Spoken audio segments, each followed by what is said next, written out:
الفاتحة.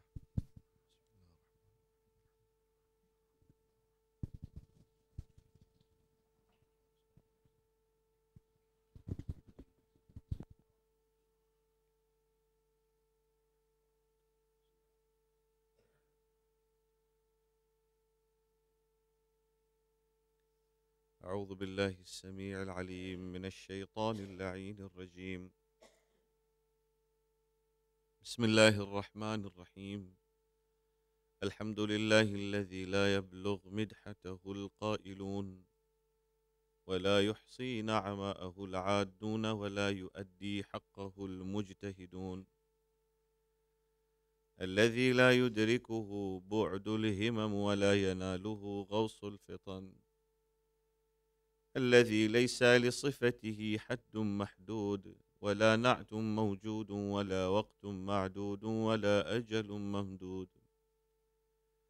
فطر الخلائق بقدرته، ونشر الرياح برحمته، ووتد بالصخور ميدان أرضه. والصلاة والسلام على أشرف الأنبياء والمرسلين، خاتم النبيين، سيدنا الممجد، بشيرنا المصدق، نذيرنا المعيد، المصطفى الأمجد، محمود الأحمد، الذي سمي في السماء بأحمد، وفي الأرض بأبي القاسم محمد.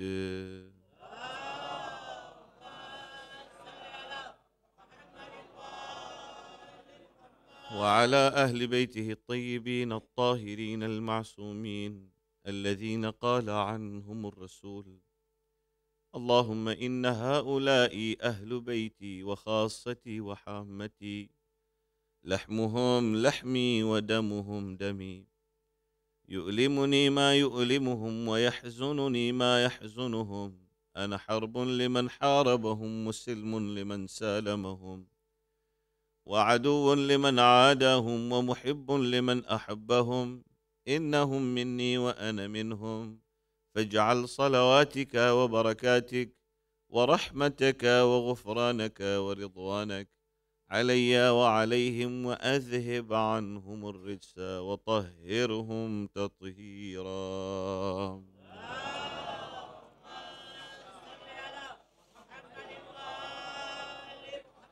واللعنة الدائمة على أعدائهم ومبغضيهم، وغاصب حقوقهم، ومنكر فضائلهم ومناقبهم، من أول يوم ظلمهم إلى لقاء يوم الدين. أما بعد، السلام عليكم جميعا ورحمة الله وبركاته.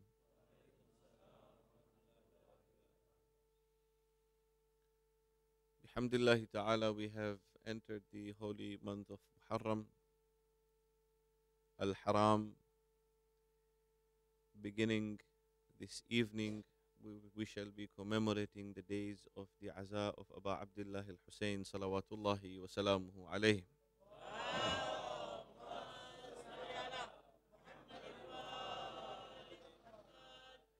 When the crescent of Muharram is established, it brings along with it a message of Karbala. It reminds us of the captivity of Zainab. It reminds us of the blow that was hit on the chest of Ali Akbar. It reminds us of the body of Qasim trampled under the hooves of the horses. It reminds us of the young child, the suckling baby of Hussein ibn Ali, the darling child of Rabab, who was mercilessly martyred with a three-headed arrow. But the crescent of Karbala also brings for us a message. It teaches us universal values. It teaches us those values that are supposed to be universal in the sense of equity and justice. And therefore, my fellow brothers and sisters, during these 10 days of Muharram, we shall be discussing the values, the universal and fundamental values that come out of Karbala, and how you and I are supposed to apply these values in our lives. As of tonight, I wish to part with a message as an introductory subject to these values of Karbala that we will be looking at throughout the 10 days of Muharram, inshallah. When Hussein ibn Ali salawatullahi wa salamuhu alayh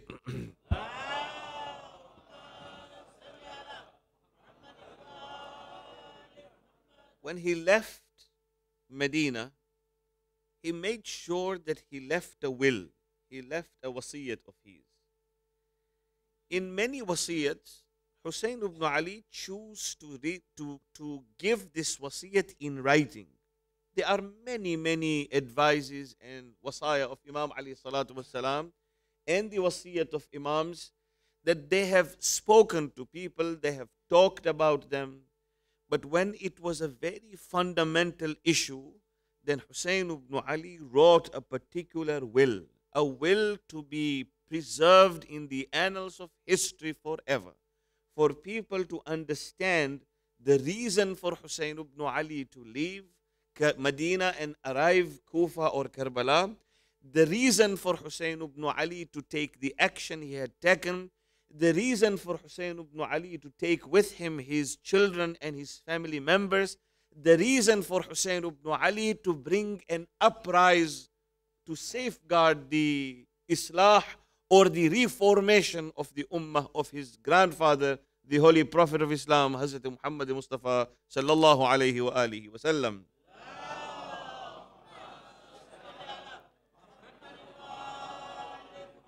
So please be with me for these few moments as I introduce this wasiyat to you. Imam alayhi salatu wassalam writes a wasiyat and he gives it to his brother Muhammad al-Hanafiya.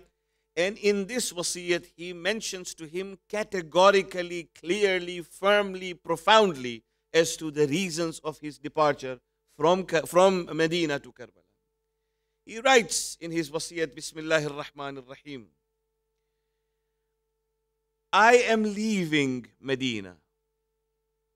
إني لم أخرج أشرا ولا بطرا ولا مفسدا ولا ظالما. I do not leave Medina. Let it be known to the world. This is a wasiyat in writing, recorded in history. I am not leaving Medina. إني لم أخرج أشرا ولا بطرا ولا مفسدا ولا ظالما. I am not leaving Medina because I want to acquire fame. I am not leaving Medina because I want to bring corruption on earth. I am not leaving Medina for any reason whatsoever except what I mentioned next. إني لم أخرج أشرا ولا بطرا ولا مفسدا ولا ظالما. إنما خرجت لطلب الإصلاح في أمة جد رسول الله. I am leaving Medina for a sole purpose that I seek to reform the ummah and the community of my grandfather, the Holy Prophet of Islam. And my primary objective in doing so is أريد أن آمر بالمعروف وأنهى عن المنكر. I want to do amr bil ma'ruf and nahi anil munkar. That is my primary objective of departure. So there is no ideology or notion of war. There is no notion of acquiring kingdom. There is no notion of anything. Hussein ibn Ali is categoric in mentioning the purpose of his departure. I am leaving Medina for a particular reason. And that departure of mine is أريد أن آمر بالمعروف وأنهى عن المنكر. I want to do amr bil ma'ruf and nahi anil munkar. I want to enjoin people to goodness and forbid them from evil. Very important message that I want you to take with you home tonight as we develop this subject during the 10 days of Muharram. I am leaving for amr bil ma'ruf and nahi anil munkar, and that is my primary objective. Then he carries on with his wasiyat and he says, فَمَنْ قَبِلَنِي بِقَبُولِ الْحَقِّ فَاللَّهُ أَوْلَى بِالْحَقِّ. Whosoever accepts this invitation of mine, that means you and I are now being invited towards this reformation of the ummah of the Holy Prophet of Islam. So he now invites the people then, and he invites the people now, and the people for the generations to come. فَمَنْ قَبِلَنِي بِقَبُولِ الْحَقِّ فَاللَّهُ أَوْلَى بِالْحَقِّ. Whosoever accepts this invitation of mine, Allah loves those who love truth. وَمَنْ رَدَّ عَلَيَّ. And whosoever rejects me in my invitation, أصبر, I shall be patient. حتى يأتي الله بيني وبين القوم بالحق, until Allah subhanahu wa ta'ala makes his judgment between myself and the community. Wallahu ahkamul hakimin. Allah is the best of the judges.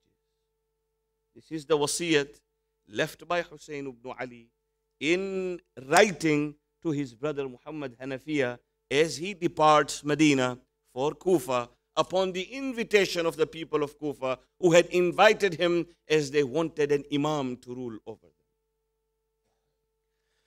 Now, the fundamental question I raise for your thoughts as you go home today. When did the Holy Prophet of Islam pass away from this world? 10 after Hijrah. Unanimously agreed the Holy Prophet of Islam passed away from this world 10 after Hijrah. Correct? When did Karbala take place? 61 after Hijrah. What is the gap? 50 years. Who were the people that were raised by the Holy Prophet of Islam? Who were the people that were brought from ideology of ignorance in Mecca to the ideology of enlightenment and Tawheed, the Holy Prophet of Islam? 10 after Hijrah, as he departs, the companions of the Holy Prophet of Islam, no, the Ummah of the Holy Prophet of Islam is very enlightened, educated, understands Tawheed, knows what Islam is, knows the values that were taught to him or taught to them by the Holy Prophet of Islam. They understand all those things. Suddenly, something goes wrong. In 50 years, the same people that were raised by the Holy Prophet of Islam, that were taught Tawheed, went in a state or towards a direction that the grandson of the Holy Prophet of Islam had to stand up and say, I want to do Amr bil Ma'ruf and Nahi Anil Munkar for the Ummah of my grandfather. What happened in 50 years? What went wrong? Furthermore, who were these people who came to Karbala to fight Hussein? Who were they? Umar ibn Sa'ad. As I give you his example. Who was he? Umar ibn Sa'ad was the son of the prominent companion of the Holy Prophet of Islam by the name of Sa'ad ibn Abi Waqqas. Okay? So Sa'ad ibn Abi Waqqas was a prominent companion of the Holy Prophet of Islam. He was given the flagship of the army when they went to Persia for the battle. So he was the flag bearer of the army of Islam.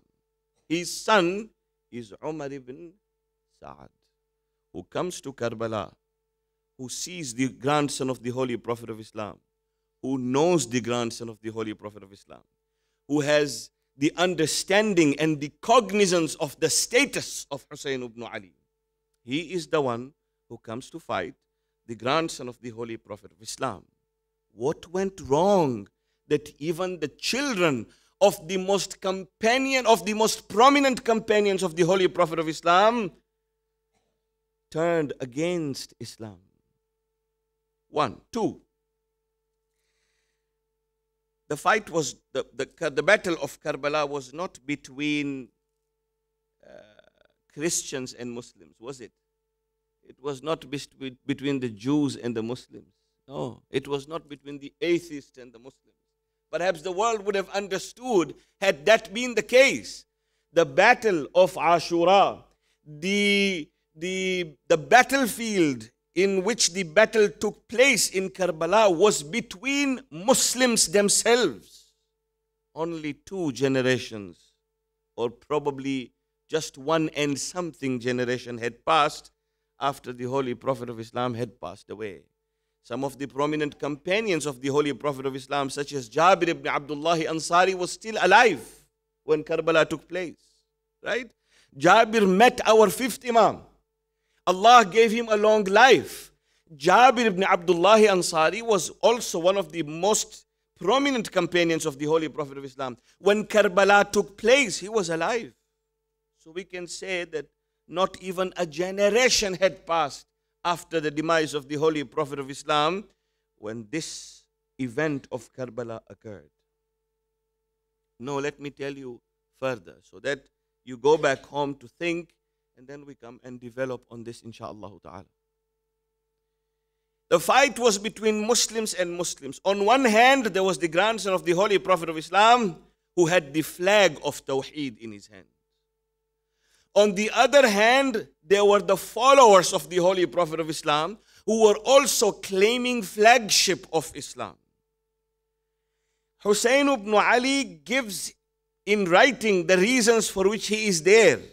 And his intention is to protect and preserve the doctrines of the Holy Prophet of Islam, the teachings of the Holy Prophet of Islam, to protect Quran, to protect ahadith of the Holy Prophet of Islam, to protect the values of Islam, to protect the values taught by the Holy Prophet of Islam. So his intention was qurbatan ilallahi ta'ala. I do this to seek the pleasure of Allah subhanahu wa ta'ala. And Hussein says this towards the last moments of his life as he is about to meet his Lord. He said, "Taraktu khalqan turran fi hawak." I left everything for your sake. وَأَيْتَمْتُ الْعَيَالَ كَيْ أَرَاكَ. I have orphaned my children only so that I can see you. So his intention was qurbatan ilallahi ta'ala. But surprisingly, the intention of the army of Yazid and all the people who came to fight the grandson of the Holy Prophet of Islam, their intention also was in killing Hussein was qurbatan ilallahi ta'ala. So here the intention is qurbatan ilallahi ta'ala. Their intention is also qurbatan ilallahi ta'ala. Which Allah is who, or which Allah is Hussein worshipping? Which Allah is Hussein and the 72 companions of Hussein worshipping? Which Allah are these worshipping? Which kalma is Hussein reciting? Which kalma is his? Or these people, apparently, they both recited Ashhadu an la ilaha illallah wa ashhadu anna Muhammadan Rasulullah sallallahu alayhi wa alihi wa sallam.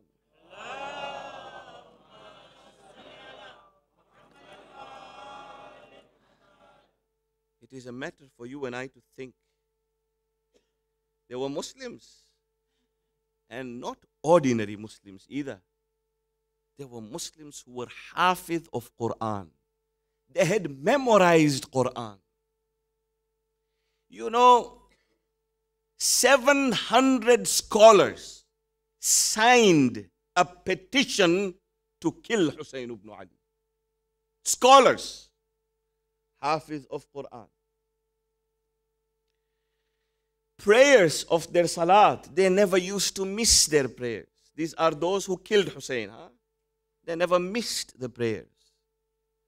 These people never missed their fasts. They prayed supererogatory prayers, mustahabbat, all these things. They went to Hajj every year. These were Muslims.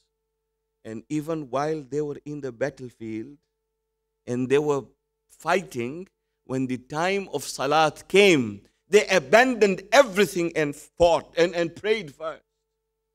So they were Muslims and these were Muslims. An onlooker from outside might wonder, what a difference between these two. What is the problem between these two? They follow the same Quran, they follow the same Sunnah, they follow the same God, they recite the same kalma, and they follow the same Prophet. One of them is the grandson of the Holy Prophet of Islam. One of them is the son of a prominent companion of the Holy Prophet of Islam. What is the problem? What happened in 50 years that Islam and the people who were following Islam lost their track completely and came to color their hands with the blood of Hussein? Let me tell you how important these Muslims were to themselves and how profound they were in their prayers. Let me give you an example. On the day of Ashura, when Imam alayhi salatu wasalam was martyred, when the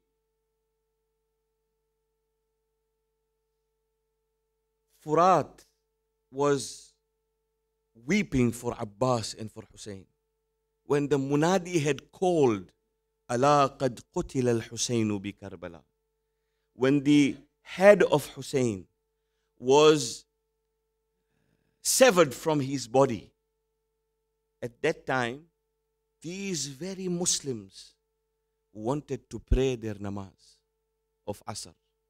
The martyrdom of Hussein took place at the time of Asr. Hussein ibn Ali was martyred. He was beheaded.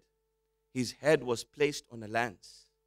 At that time, it was dark because of the thunderstorm or because of the storm, the desert storm. Everything had become dark.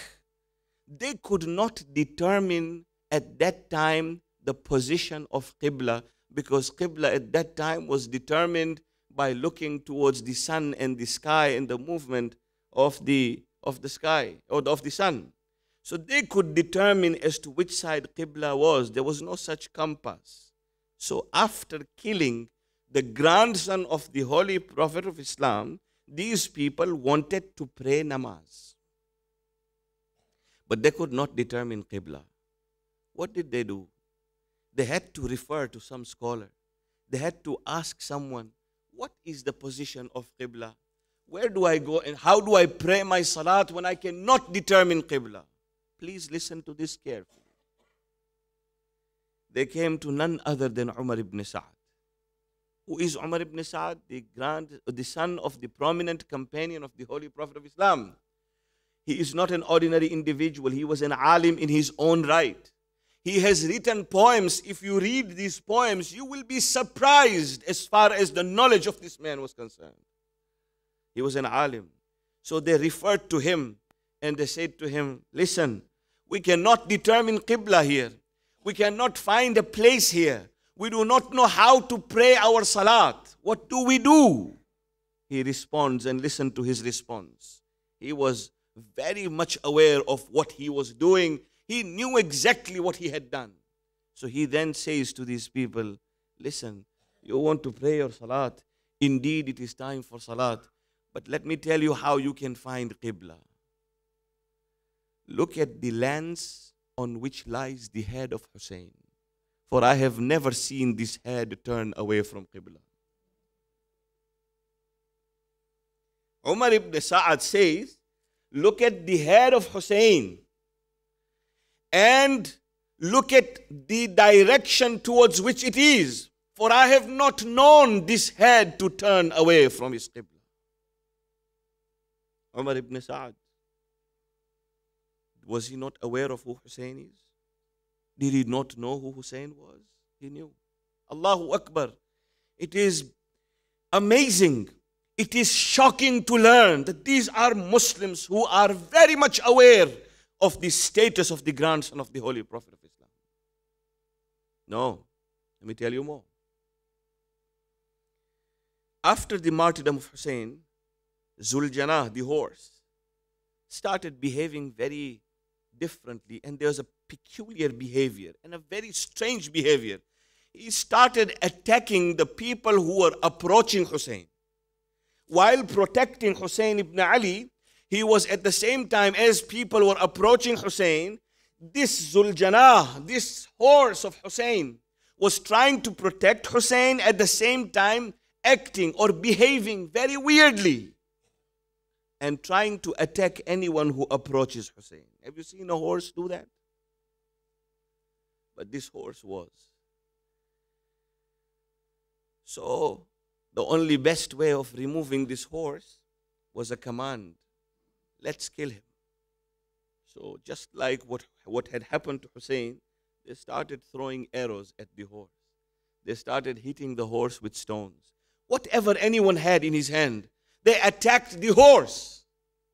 Umar ibn Sa'ad says at that time, do not attack this horse, for I have heard from the Holy Prophet of Islam about the rights of the animals. You are thinking about the rights of the animals and you are killing the grandson of the Holy Prophet of Islam. So these were the people who were there in Karbala. The people who killed Hussein. Not ordinary people. The people who came out to make sure that Hussein's head was put on a lance and Hussein was delivered to Yazid ibn Muawiyah. These were the Muslims at that time. What happened in 50 years? How on earth did the mentality of the people change so much in 50 years? What was it that was missing is for you and I to understand through the values of Karbala. That's when we will be able to discover, let me just give you one more example. When Imam Ja'far al-Sadiq salawatullahi wa salamu alayhi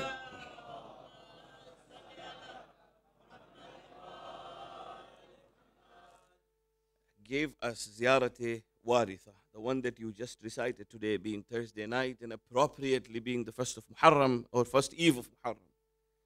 Imam alayhi salatu wasalam, when we received this Ziyarat-e Waritha from him, there are three groups of people that he curses. He says, لَعَنَ اللَّهُ أُمَّةً قَتَلَتْكَ وَلَعَنَ اللَّهُ أُمَّةً ظَلَمَتْكَ وَلَعَنَ اللَّهُ أُمَّةً سَمِعَتْ بِذَلِكَ فَرَضِيَتْ بِهِ. So there are three groups of people that he is cursing, that he is invoking curses upon, that we invoke curses upon as we recite Ziyarat-e Waritha. Who are these three people? What is these three groups? How many groups were there in Karbala? There was a group that was with Hussein ibn Ali. That was one group. There was another group that was with Umar ibn Sa'ad and the party and the army of Yazid. They were on the other side. There was a third group of people that were onlookers. They were just onlookers, people from Kufa, people who had traveled with caravans, people who were there. That was a third group of people. And there was a fourth group of people also in the category of onlookers who were responsible for Hussein being in Karbala. They had written letters to Hussein ibn Ali from Kufa to ask him to come. So they were there as well looking at this. Now, Imam alayhi salatu wasalam therefore says, لَعَنَ اللَّهُ أُمَّةً قَتَلَتْكَ.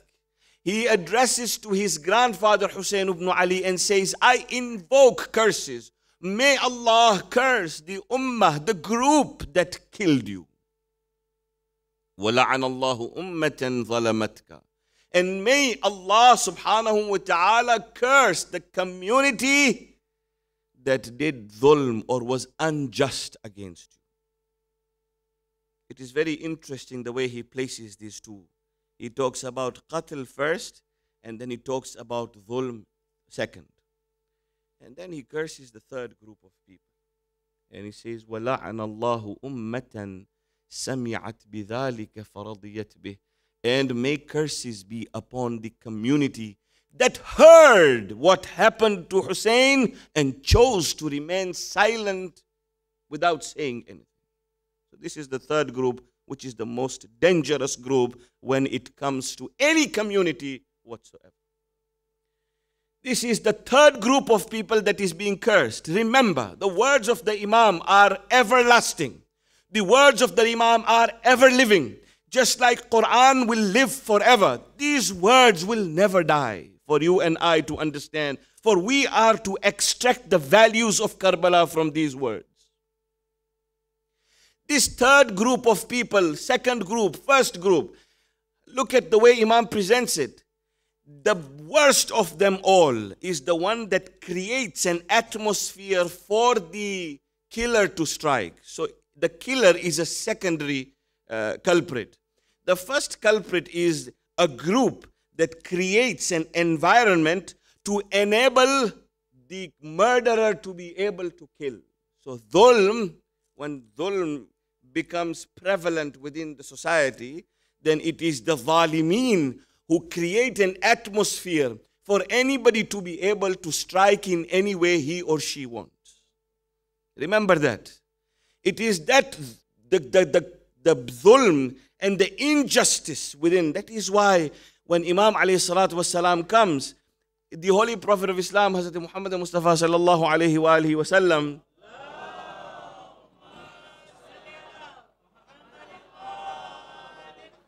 he could have said about the coming of the 12th Imam, all he could have said was that this Imam alayhi salatu wasalam is going to come.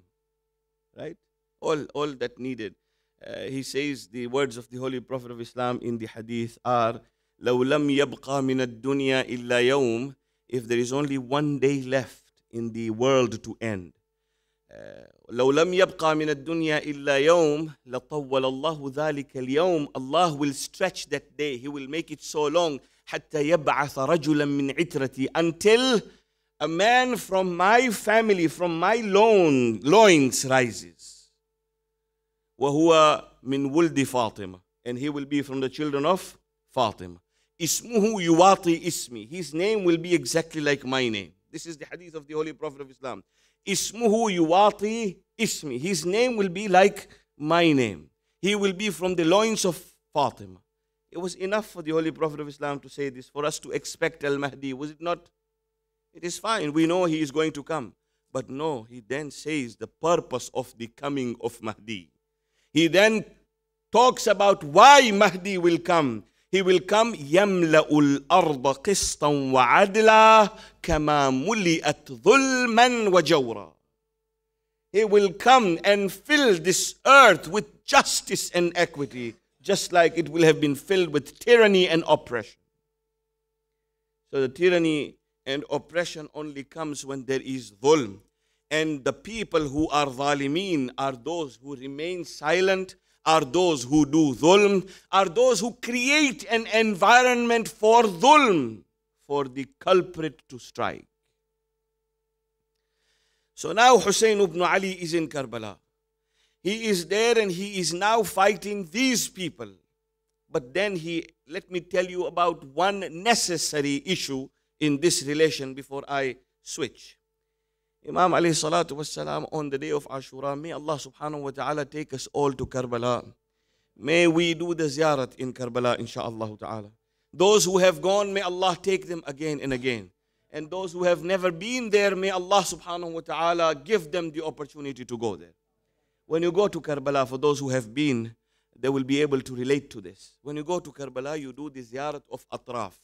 You go outside and do the ziyarat of it is called the outside ziyarat. In the outside ziyarat, they will show you where Abbas, or where the arms of Abbas fell, or the hands of Abbas fell. They will show you Khaymagah, where the tents were. They will show you Tilla Zainabiyya, where Zainab stood at the hill to witness the murder of her brother Hussein ibn Ali. They will show you many areas. They will show you Maqam of Ali Akbar. They will show you Maqam of Ali Asghar. They will show you many things. They will also show you a place.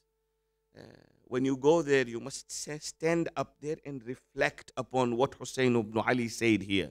They will tell you this is the place when Hussein ibn Ali delivered one of his last sermons.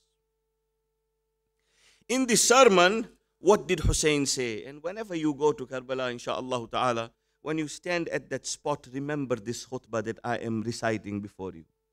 Remember it, and remember the time, the atmosphere at the time, the environment, the circumstances under which Hussein was for him to be able to deliver a khutbah like this. Hussein stands up in this place towards the last moment. This time, when he stands to deliver the khutbah, Abbas is no more. When he stands to deliver this khutbah, Ali Akbar is no more. When he stands to deliver this khutbah, Ali Asghar is no more. When he stands to deliver this khutbah, all have left. Now he goes there and he stands and he addresses the Qawm of Ashqiya.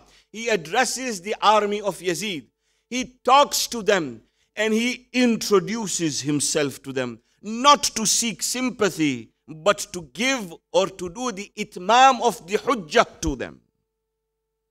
He is not seeking sympathy. Don't misunderstand this as Hussein is seeking sympathy. No, he stands there for the itmam of the hujjah and he talks to them and he says, Ayyuhan nas. These are the exact words that Hussein, imagine the circumstances first, because I want you to imagine. Karbala needs to be imagined. Imagine Hussein is standing there. Imagine the sorrow he has in his heart. Imagine he has no Ali Akbar anymore. Imagine he has no Qasim. Imagine he is worried about Zainab Kulthum. Imagine he is thirsty for 3 days. Imagine he is hungry for 3 days. Imagine he has lifted the bodies of his youth, young sons, and brought them to the tent. Imagine Hussein standing in that position. And then he delivers this khutbah and says, Ayyuhan nas, O people, ambi'uni man ana. Tell me who I am.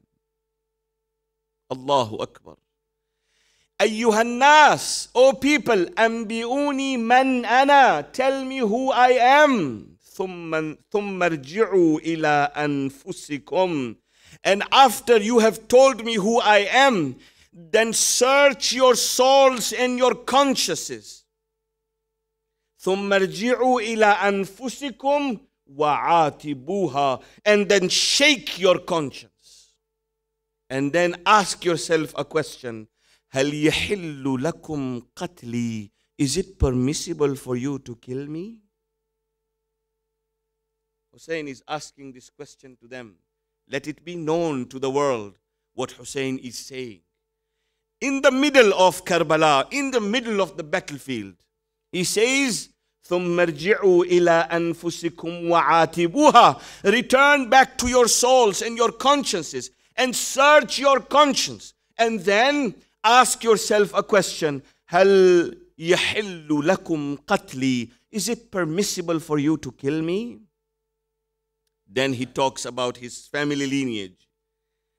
أَوَلَيْسَ جَعْفَرٌ الطَّيَّارُ عَمُّ أَبِي? Is Ja'far al-Tayyar not the uncle of my father? Have you forgotten? We know that Umar ibn Sa'ad knew who Hussein is. We know that these people knew who Hussein was. Yet he is reminding them again. And he is talking to them again. Is Ja'far al-Tayyar not the uncle of my father?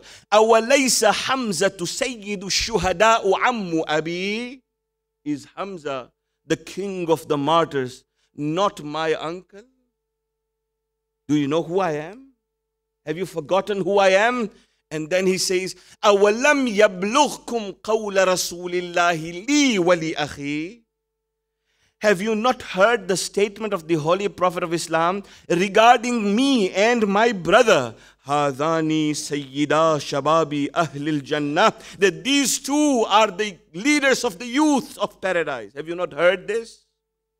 And then Hussein stands up with his sword in his hand and holds on to his back. By this time, he is very tired. He holds on to his back. And then he looks at them right into the eye.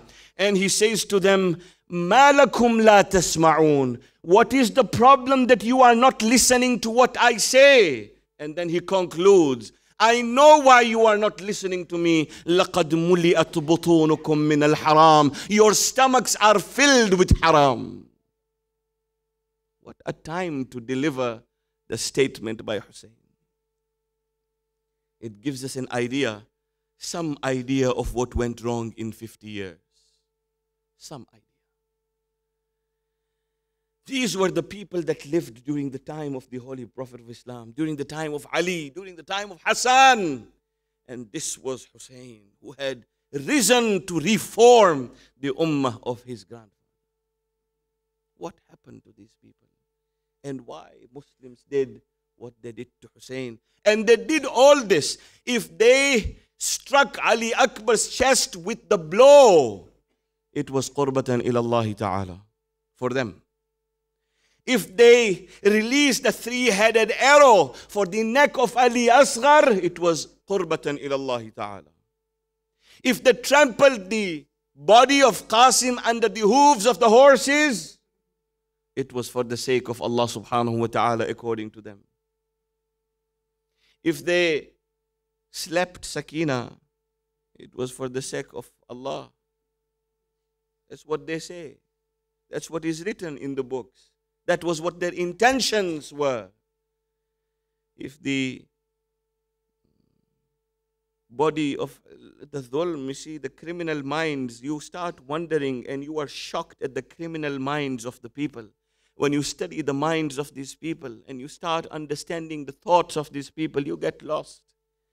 In history of Karbala, if you were to read this objectively, if you were to analytically read Karbala, no, if you were to critically read Karbala, you may be able to justify the battle of Ali Akbar and the reasons for him to have risen. Even if you were from the opposite party, you would be able to justify the death of Ali Akbar as a martyr.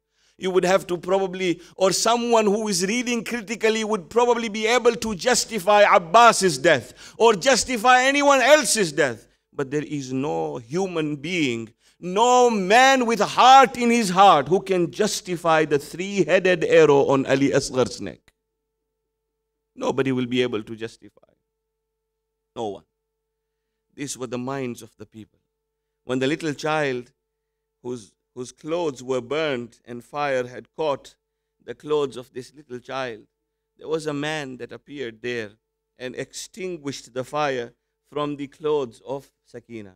You remember this? You will hear about it in Sham-e Ghariba again. But there was a man who came to extinguish the fire from the clothes of Sakina. This little girl, this innocent child, was so shocked that there was someone with a heart in Karbala.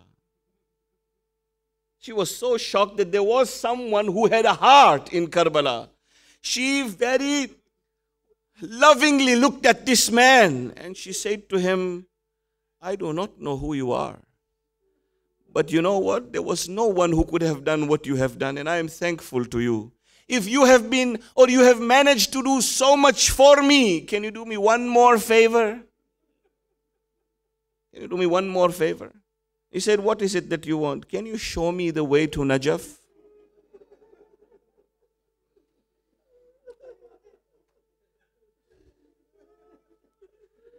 The man who had extinguished the fire, the man who had put out the fire from the clothes of Sakina, instead of showing her the way to Najaf, he slapped the face of Sakina. What were these minds?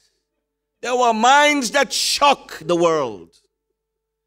And how did it reach that level? Only in 50 years after the departure of the Holy Prophet of Islam. Azadarani Imam Hussain. बस दो जुमले आज की शब की मुनासिबत से और मैं अपनी तकरीर के दामन को समेट लूँगा। मसाइब की शब है, मसाइब के अय्याम हैं, मसाइब के दिन हैं। कोई मामूली रात नहीं है। याद रखिएगा कि मस्जिद में और अज़ाए हुसैन और फ़र्श अज़ा पे आने के आदाब होते हैं। यहाँ यूं ही लोग नहीं आते, यहाँ आने के आदाब होते हैं। उलमा ने किताबों के अंदर फर्श अज़ा पे बैठने के आदाब लिखे हैं बाकायदा। ये आदाब आप जानते हैं क्यों लिखे हैं? इसलिए कि आप ये कभी ना समझिएगा कि इस फर्श अज़ा पे आप अकेले हैं।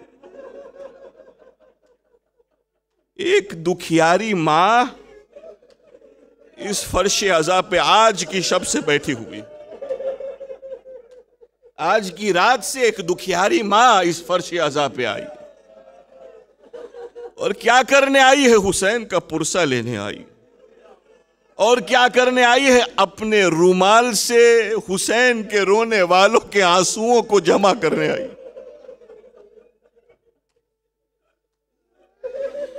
इसीलिए फर्श अज़ा पे आने के आदाब होते हैं, रोने के अय्याम हैं, रोने के दिन हैं। ये कौम ऐसी कौम हो चुकी थी उस जमाने में कि यजीद ने हुसैन से बैअत तलब की। यजीद ने हुसैन से बैत तलब की। हुसैन, एक मर्तबा मदीने मुनव्वरा में हुसैन को बुलाया गया, हाकिम मदीना के घर, हुक्मरान मदीना के घर बुलाया गया और कहा कि आप आइए, इसलिए यजीद ने आपसे बैत तलब की है। अबुल फजल अब्बास ने जब ये सुना है कि हुसैन को बुलाया गया है तो एक मर्तबा हुसैन के साथ आए और जलाल आ गया अब्बास को। तो एक मर्तबा अब्बास को हुसैन कहते हैं, अब्बास देखो मैं अंदर जा रहा हूँ, मुझे मरवान भी अंदर है, मुझे बुलाया गया है, मैं अंदर जा रहा हूँ, लेकिन अब्बास तुम बाहर रहो। शायद हुसैन जानते थे कि अगर अब्बास को जलाल आ जाएगा,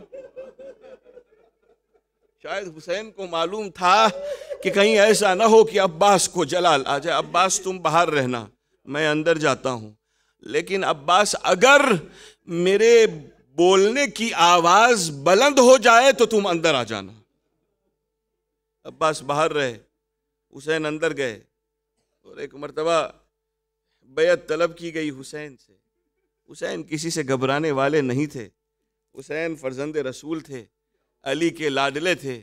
एक मर्तबा हुसैन ने कहा, मुझसे बैत तलब की है यजीद ने, सुन लो और ये पैगाम यजीद को दे दो, मिथली ला युबायु मिथला, मेरे जैसा उसके जैसे की बैत नहीं कर सकता। ये कह के हुसैन निकल गए। अब्बास को लेके हुसैन निकल गए।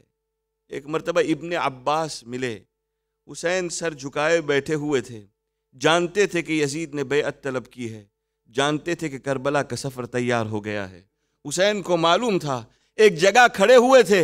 एक मर्तबा एक मकाम, ऐसा मकाम आया कि इब्ने अब्बास ने हुसैन से कहा, जब हुसैन इरादा कर चुके कि अब मुझे कूफे के लिए सफ़र करना है, तो इब्ने अब्बास ने आके कहा कि मौला आप क्यों जा रहे हैं, आप नहीं जाइए, आप मदीने में रहिए। तो हुसैन इब्ने अली ने जवाब दिया, नहीं मुझे जाना पड़ेगा। कहा क्यों? कहा इन्नल्लाह युरीदु अन यरानी कतीला, खुदा चाहता है कि मुझे कत्ल देखे इसलिए। कहा अच्छा अगर आप जा रहे हैं तो ज़ैनब उम्मे कुलसूम को ले जाने की क्या ज़रूरत है, नन्हे नन्हे बच्चों को ले जाने की क्या ज़रूरत है, क्यों आप इन बच्चों को ले जा रहे हैं? तो जवाब दिया इन्नल्लाह युरीदु अन यराहुन्न सबाया, खुदा चाहता है कि उनको असीर देखे। ये गुफ्तगू हो रही थी कि इतने में सानिए ज़हरा की आवाज बुलंद हुई, पर्दे के पीछे से सानिए ज़हरा की आवाज बुलंद हुई। कहा इब्ने अब्बास ऐसा सवाल मत करो। और फिर हुसैन की तरफ मुखातिब होके कहा, भैया चलेंगे करबला, भैया भैया करबला चलेंगे। सुनिए ज़ैनब के जुमले सुनिए, भैया चलेंगे करबला, भैया चलेंगे करबला। भैया अगर आप अली अकबर को कुर्बान करेंगे तो ज़ैनब ओन को कुर्बान करेगी। भैया अगर आप अली असगर को कुर्बान करेंगे तो ज़ैनब मोहम्मद को कुर्बान करेगी। भैया भैया ज़ैनब आपके साथ चलेगी। उसके बाद सानिया ज़हरा कहती है, भैया फ़र्क सिर्फ इतना है आप में और मुझ में, आपके सर पे रसूलुल्लाह का अमामा है, मेरे सर पे माँ फातिमा की चादर है।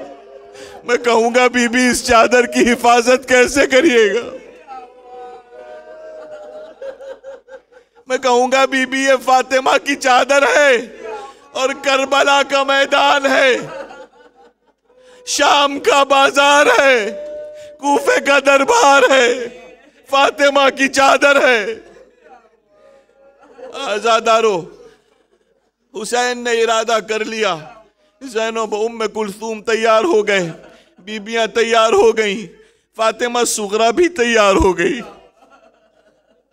सब तैयार हो गए। बस आजादारो दो जुमले और, सब तैयार हो गए जाने के लिए। जाने का वक्त आ गया। तारीख में मिलता है, वाक़े करबला में लिखा है और जाकिरीन से भी सुना है, उलमा ने भी कहा है, एक मर्तबा जब ये काफिला तैयार हुआ और हुसैन ने जाने का इरादा कर लिया, अली अकबर भी तैयार हो गए, कासिम भी तैयार हो गए, और मोहम्मद भी तैयार हो गए, सब तैयार हो गए। मदीने मुनव्वरा में कोहराम बर्पा हो गया।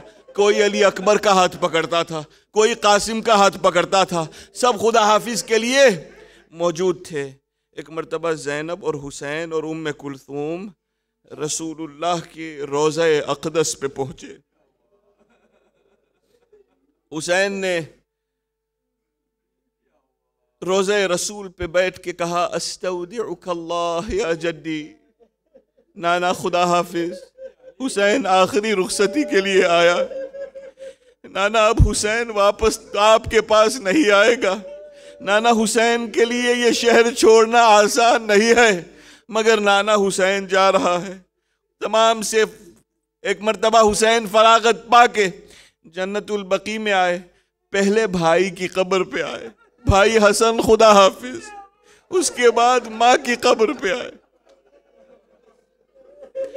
उसके बाद हुसैन माँ की कब्र पे आए, अपने आप को कब्र पे गिरा दिया और कहा, अम्मा हुसैन जा रहा है। अम्मा हुसैन आखिरी रुखसती के लिए आया है। अजब नहीं कब्र से आवाज आई हो, बेटा तुम जाओ, मगर फातिमा अब इस कब्र में नहीं रहेगी।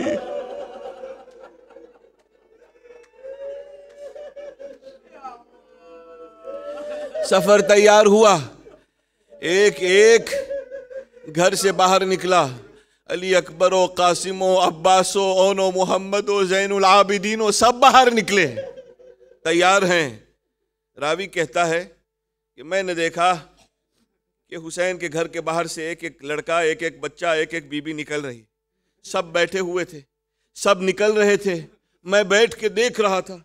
कहता है अचानक मैंने देखा एक जलीलुल कद्र, ऊंचे कद की औरत बाहर निकली। जब ये औरत बाहर निकली है तो मैंने देखा कि हुसैन अपनी कुर्सी से खड़े हो गए। अब्बास दौड़े, अली अकबर भागे, अपना जानू जमीन पे रख दिया, कहा पुपी अम्मा सवार हो जाइए।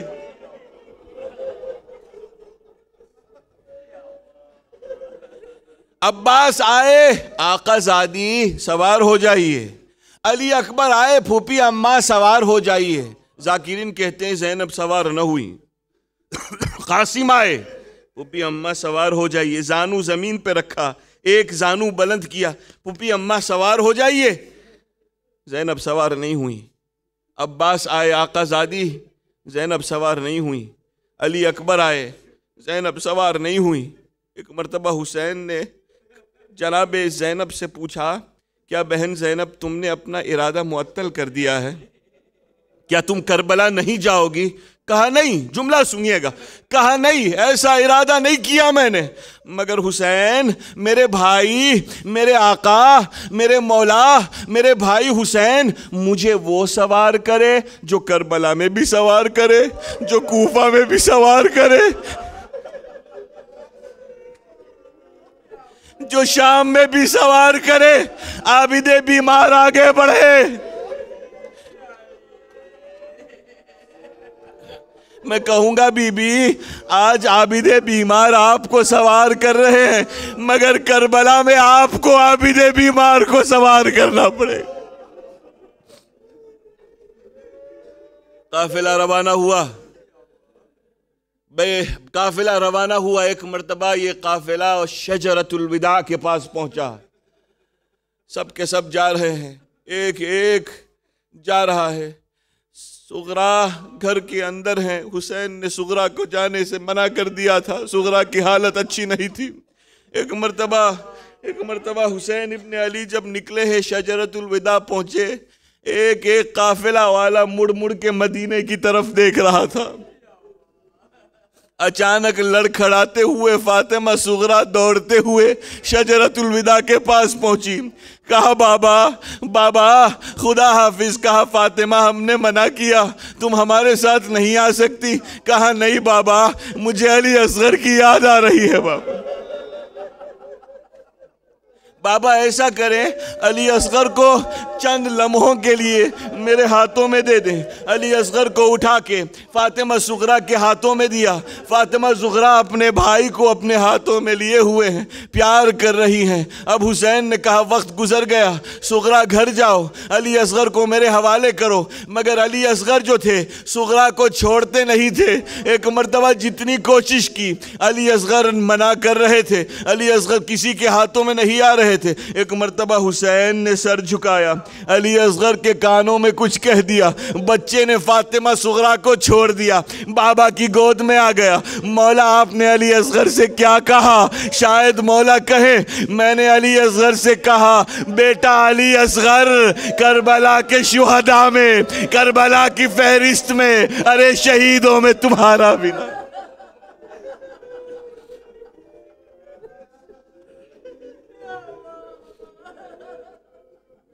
मातम हुसैन।